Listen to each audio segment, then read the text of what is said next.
तुम्ही पाहत आहात MCN न्यूज मराठी।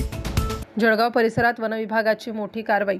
वनपरिक्षेत्र अधिकारी निलेश काळे यांच्या कारवाईत लाखो रुपयांचा अवैध लाकूड साठा जप्त। बुलढाणा जिल्ह्यात येणाऱ्या जळगाव जामोद ते संग्रामपूर रोडवरील चांगोफळ परिसरात वनविभागाने 2 वेगवेगळ्या दिवशी धाडी टाकून अवैध लाकूड साठ्यावर मोठी कारवाई केली आहे। या कारवाईत विनापरवाना साठवून ठेवलेले तब्बल 368 नग नीम कडुलिंब प्रजातीचे लाकूड जप्त करण्यात आले असून त्याची अंदाजे किंमत 4,79,500 रुपये आहे। या प्रकरणी वनविभागाने वनगुन्हा दाखल केला असून पुढील तपास सुरू केला आहे। वनविभागाला प्राप्त माहितीच्या आधारे वनविभागाच्या पथकाने 14 मे आणि 17 मे 2026 रोजी दुपारी चांगोफळ येथील संशयास्पद ठिकाणांची पाहणी केली।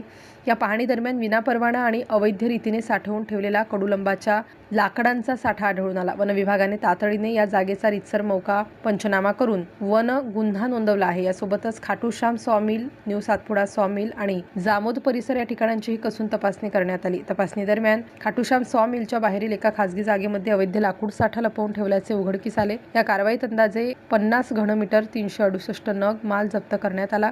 ही धडक कारवाई उपवन संरक्षक बुलढाणा जमीर शेख आणि सहाय्यक वनसंरक्षक वैभव काकडे यांच्या मार्गदर्शनाखाली वनपरिक्षेत्र अधिकारी जळगाव जामोद निलेश काळे, वनपाल वरवट बकाल SS सावडे यांनी प्रत्यक्ष उपस्थित राहून यशस्वीरित्या पार पाडली। MCN न्यूज मराठीकरिता रवींद्र शिरस्कार, जळगाव।